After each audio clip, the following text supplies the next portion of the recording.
안녕하세요. 세모TV 세모절세왕 쌤입니다. 오늘은 아주 특수한 분야죠. 병원 원장님들을 위한 특별한 절세 방법에 대해서 알아보도록 하겠습니다. 네, 오늘도 어김없이 세모장부, 세모주치 두 분을 모셨습니다. 와! 네, 구독자 여러분들께 인사 부탁드립니다. 안녕하세요. 세모장부 염정희 세모주치입니다. 네, 신효진 세무사입니다. 세무사님들, 고객님들 중에 병원 원장님들도 굉장히 많다고 들었어요. 그 병원 관련된 세무, 절세는 좀 가장 중요한 점이 무엇이 있을까요? 절세 핵심 포인트는 세 가지 원칙을 지키는 것입니다.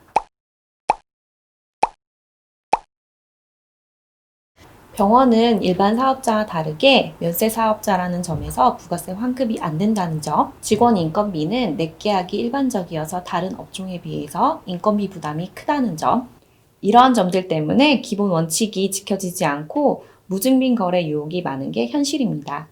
반면에 병원 매출 구조를 살펴보면 과거에 비해서 비보험 환자 순환 매출이 점점 투명해지고 있어서 95% 이상이 국세청에 노출되고 있는데요.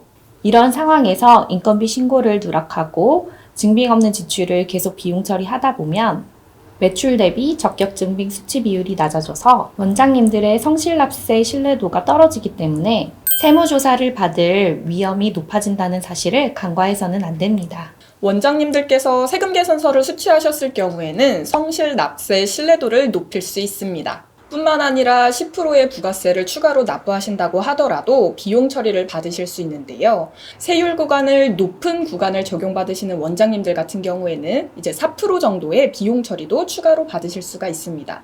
더불어 적격증빙 미수치 가산세 2%까지 생각을 하신다고 하면은 실제로 부담하시는 부가세는 4% 정도라고 보시면 됩니다. 네, 병원은 면세사업자라고 하셨는데 그럼 원장님들은 부가세 신고 의무가 없나요? 네, 부가세 신고 의무는 병과와는 관계가 없습니다. 세법에서 정하는 진료 과목에 따라 부가세가 부과된다고 보시면 되고요. 이에 따라서 부가세 신고 의무가 달라집니다. 큰 틀에서 설명하자면 치료 목적의 진료의 경우에는 부가세가 면제되고요. 저희가 성형 목적이라던가 미용 목적으로 진료를 받으셨을 때는 부가세가 추가로 부과됩니다. 요즘에는 병과를 제한하지 않고 치과에서 미백 진료를 받으시거나 아니면 가정의학과에서 보톡스를 맞으시거나 필러를 맞으시는 경우가 있으신데요. 이 경우에는 부가세가 과세되는 진료라고 할 수 있습니다. 병원은 인건비 처리 시에 특이한 점이 좀 있다고 들었어요. 어떤 건지 말씀 좀 부탁드리겠습니다.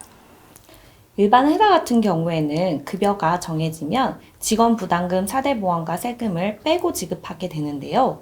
병원 같은 경우에는 페이닥터나 간호사 급여가 100% 지급되고 직원 부담금 4대 보험이나 세금은 원장님께서 따로 추가로 부담하시는 넷 계약이 일반적입니다. 넷 계약일 경우에는 직원 인건비에 20% 추가 부담한다고 생각하시면 이해가 쉬울 것 같네요.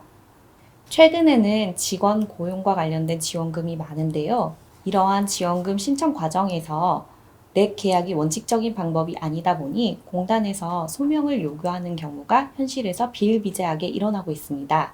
직원을 뽑기 전에 급여 테이블 구성하는 방법이라든지 근로계약서를 작성하는 방법을 담당 세무사님과 상의해 보시고 뽑으시는 게 좋을 것 같습니다.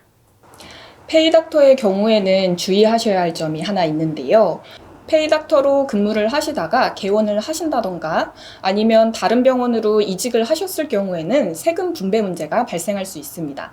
따라서 세무사님과 상의해 보시는 것이 좋습니다.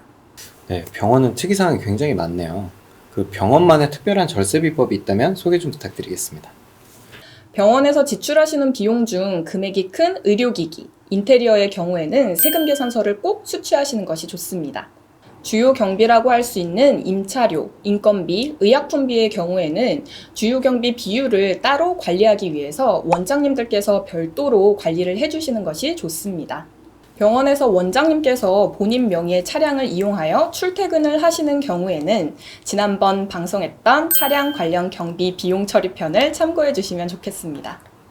추가로 말씀드리자면 원장님들께서 개원하실 때 대출을 받아서 개원하시는 경우가 대부분일 텐데요. 대출을 갚지 않고 이자를 계속 낸다면 절세 효과가 있습니다. 개원 초기에는 병원 운영에 사용한 대출금에 대한 이자는 전액 비용 처리가 가능한데요. 그렇지만 계엄 연차가 지날수록 대출금 규모를 계속 유지하시면 안 되고요. 일부는 상환을 하셔야지만 비용 처리 받으실 수 있으시니 대출 상환 스케줄을 담당 세무사님과 꼭 상의하시기 바랍니다. 네, 그 밖에 추가로 주의해야 될 사항은 무엇이 있을까요? 규모가 작은 병원의 경우에는 원장님들께서 따로 원무과를 두지 않고 직접 격리 업무를 보는 경우가 있습니다. 이 경우에는 결제를 편하게 하시기 위해 신용카드 결제를 등록해 놓으시는 경우가 많은데요. 세금 계산서가 발행된 의약품도 신용카드로 결제가 되어 이중으로 공제를 받는 경우가 많기 때문에 주의하셔야 합니다. 세금 계산서를 수취한 의약품에 대해서도 신용카드로 결제를 하시다 보니 동일한 지출권에 대하여 이중으로 비용 처리를 받으시거나 공제를 받는 경우가 있습니다. 따라서 원장님들께서 어떤 의약품을 신용카드로 결제를 하고 계신지 꼭 따로 관리를 해두셔야 됩니다. 네, 마지막으로 환자 진료에 바쁘신 원장님들을 위해서 수익 관리를 간편하게 할 수 있는 팁 있으면 말씀 좀 부탁드릴게요. 청부 프로그램에는 체크해주는 기능이 없기 때문에 자금 스케줄 관리가 어려우실 텐데요.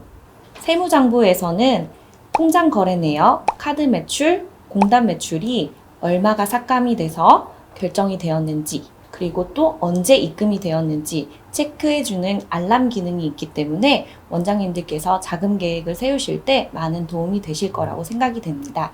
향후에는 보험 매출뿐만이 아니라 보건소 매출, 검진 매출, 자동차 보험, 산재 매출까지 확인할 수 있다고 하니 원장님들께 큰 도움이 될 것 같네요. 저희도 세무장부를 이용하는데요. 정말 편리하고 간편합니다. 여러분들께 추천드립니다. 지금까지 병원만의 특별한 절세 비법에 대해서 알아보았습니다. 추가로 궁금하신 점은 댓글로 남겨주세요. 저희 세무장부에서는 무료 세무 컨설팅을 지원하고 있으니 영상 하단 설명란을 통해 신청 부탁드립니다. 구독! 좋아요! 알림 설정 잊지 마세요! 안녕!